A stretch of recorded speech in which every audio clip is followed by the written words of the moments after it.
Hi. I write different kinds of stories, some real, some imagined. Sometimes they make you think, sometimes they make you feel. And sometimes they simply let you escape into another world for a moment. Your opinion means a lot to me. Tell me what I could improve, what to add. Or what kind of stories you'd like to hear next. Don't forget to like and subscribe. I'm always waiting to read your comments.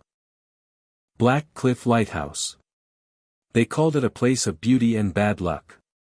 The Black Cliff Lighthouse, an old stone giant standing alone on the coast of Maine, surrounded by jagged rocks, eternal wind, and the endless roar of the Atlantic. For their honeymoon, Kyle and Lisa chose it deliberately. A week of silence.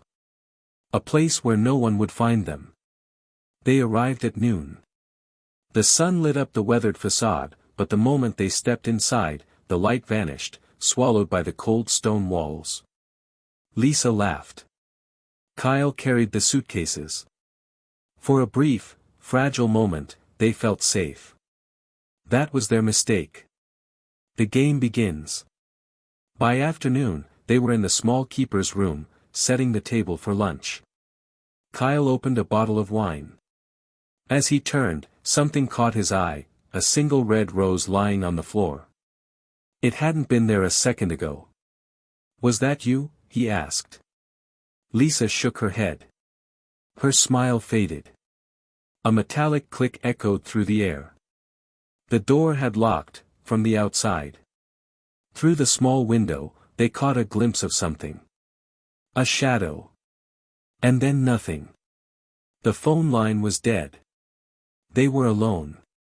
The wall opposite them began to change. Cracks split the paint, and jagged letters carved themselves into the plaster, one by one. The game has begun. One rule, only one survives. Or perhaps none. The game with Kyle. By 6 o'clock, panic had turned into pure, paralyzing fear. They heard footsteps above them, heavy, deliberate. Then, a folded piece of paper slid under the door. It was a hand-drawn map of the lighthouse. A red line marked one path, the way of the key. Together, Kyle whispered. But Lisa saw his eyes flick toward the words written on the back. Only one may enter. The other waits.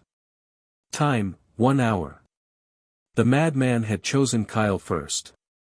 The door opened. Kyle ran through the narrow passage leading to the machinery room. It was empty, except for a table, a hammer, and a key lying in the center. He reached for it. Pain exploded through his leg. He fell, screaming, as his Achilles tendon was sliced clean through. From the shadows, a figure emerged, wearing the salt-stained coat of a lighthouse keeper. A filthy cloth mask covered his face, stitched into a permanent, twisted smile. "Running, Kyle." The voice was dry and dead, like wind through a crypt. The man picked up the hammer.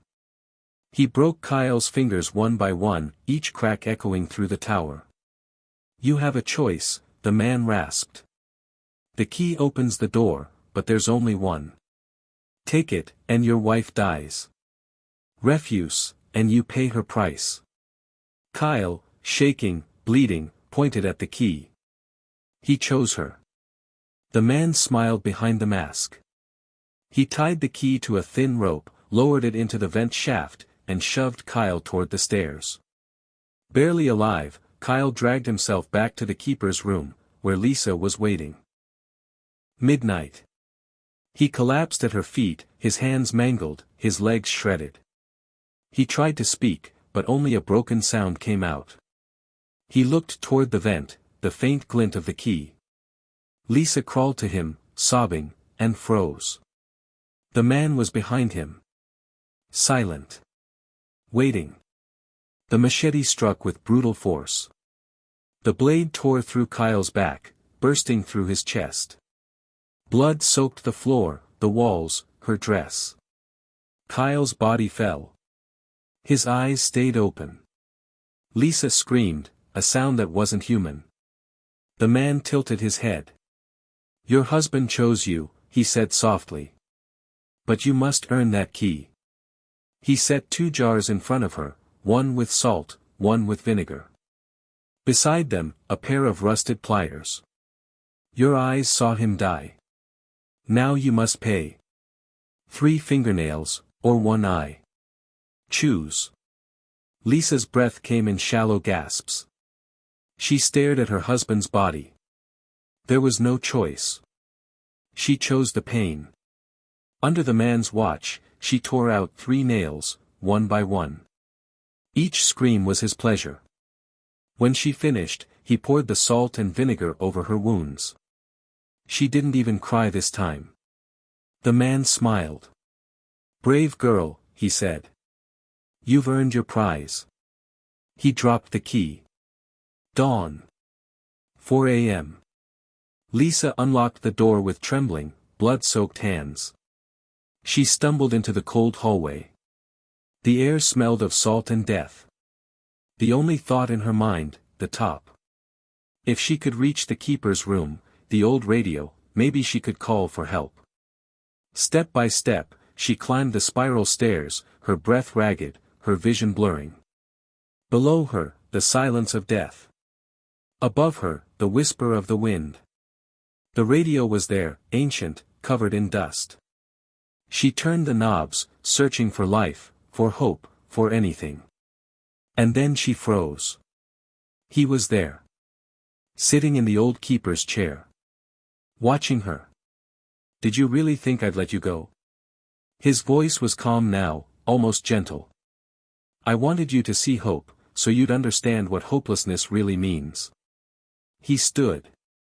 She grabbed a heavy metal object and swung it hard. The blow struck his head. The mask tore free. The face beneath was plain, ordinary, and completely dead inside. Somehow, that was the worst part. She turned toward the window, but the machete struck again, both her knees shattered. Lisa screamed, collapsing. The man leaned close. With the tip of his blade, he carved a single letter into her forehead, a deep, bleeding L. "Loser," he whispered. "Now you're mine." Her final sight was the sunrise, painting the ocean blood red. The search. By 8 o'clock that morning, the next caretaker found the lighthouse door ajar. Inside, silence. And blood. So much blood. But no bodies. Only a key lying in the corner. When the police arrived, they found the couple's car outside. Inside the tower, signs of a violent struggle. Bloodstains. Torn nails. Footprints leading up to the top floor. On the wall of the keeper's room, written in dried blood. "Too slow." The bodies of Kyle and Lisa were never found. The Black Cliff Lighthouse was sealed that same day.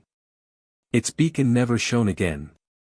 The Maine State Police still search for the man known only as the Keeper of Black Cliff. They say the ocean took the bodies. The case remains open. And sometimes, on stormy nights, fishermen swear they hear cries coming from the tower. But it's probably just the wind. Enjoyed the story? Leave a like. I want more chilling tales.